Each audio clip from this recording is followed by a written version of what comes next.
And don't you ever forget that love is a poker game. It's a game of maddening strategy, unexpected moves, thrilling twists and turns, and yes, the winner takes it all. You've got to know when to hold 'em and when to fold 'em. It may not be how you conceptualize love, but it is how men do. For how you make them feel, for how you make them look, for the version of themselves they become when they are around you. And they have learned over a lifetime to call that feeling love, which means the moment you stop making him feel that way, for whatever reason, he is already mentally at the door. Know this, not to make you sad, to make you strategic. It is 100% how every man approaches romantic love, relationships, and marriage, whether they know it or not. The longer you refuse to accept this statement that's just as factual as the sky is blue, the longer you crank up the volume on those AirPods singing la la la, well, the older you'll be and the more bitter about love and men you'll feel. There is nothing wrong with you, but you've been losing at love. And I hate to say it, but maybe even life in general. Because you walk into every game, sit at the poker table, and immediately turn over your cards and expose your hand. You want to be honest, forthcoming, transparent about what you're looking for. And you think that if you play nice, the other party, the man you want, or at least the type of men you want, will play nice also. Wow, sweetheart, and I mean this with all the love in my heart. I don't know where the hell you've been getting your information from, but I do know it's from a source that did not have your best interest at heart. From a source that had ulterior motives and wanted to control a certain narrative.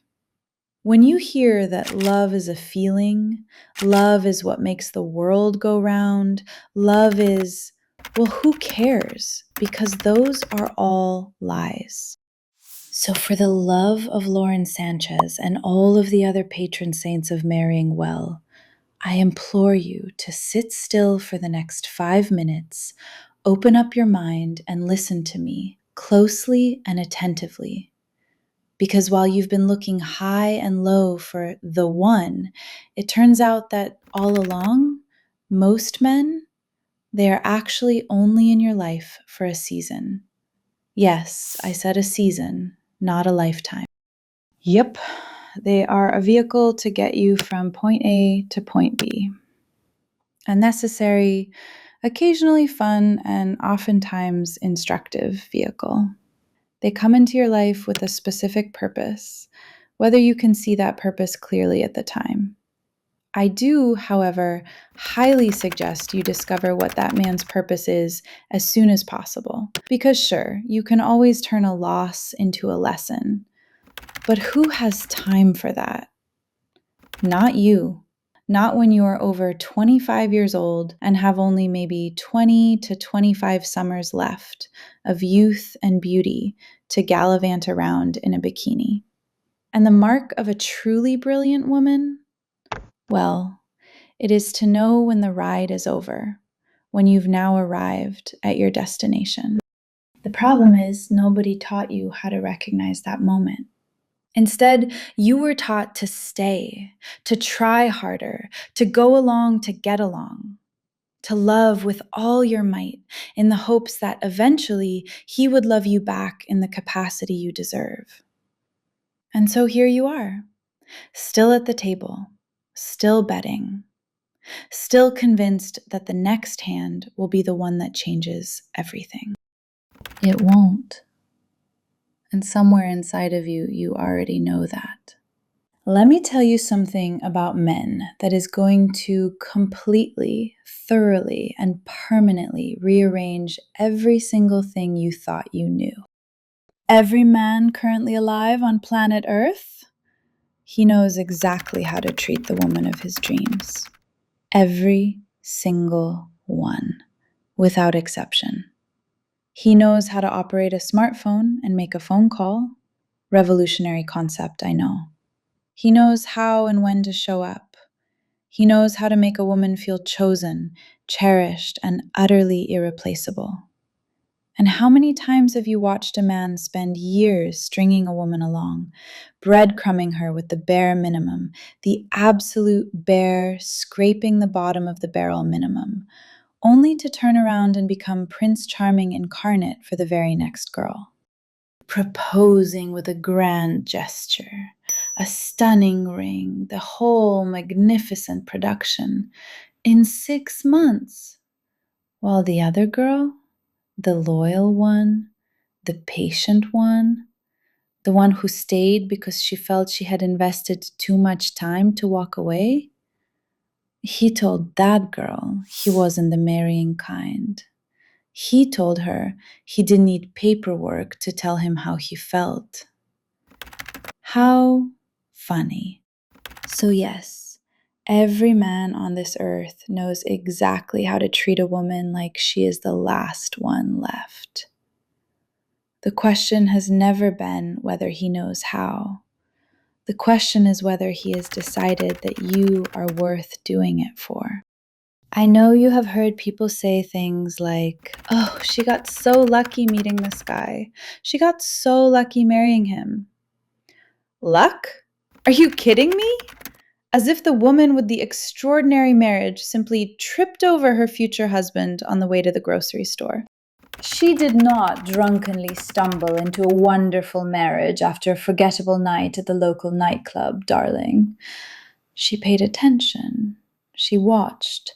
She evaluated the man sitting across from her with clear, unsentimental, beautifully calculating eyes before she allowed him to get remotely close to her heart.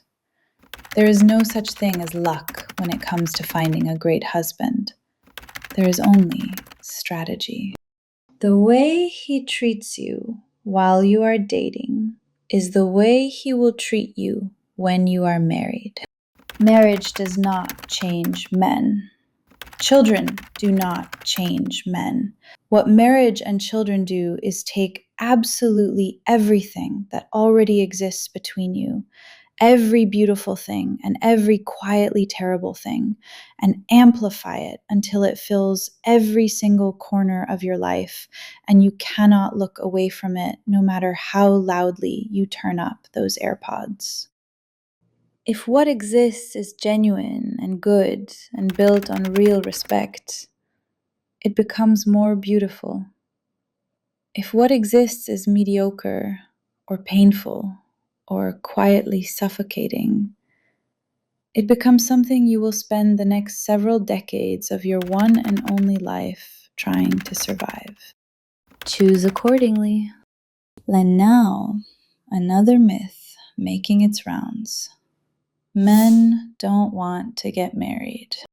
I have heard this particular gem so many times from so many women, used as a perfectly reasonable explanation for why they are still waiting, still hoping, still tolerating a situation that stopped working in their favor somewhere around 2022. Bless their hearts. Men will enthusiastically marry the woman they have decided is the woman of their dreams. And if, as so many men love to announce with such charming conviction, marriage is just a piece of paper, then darling, why not just get the piece of paper?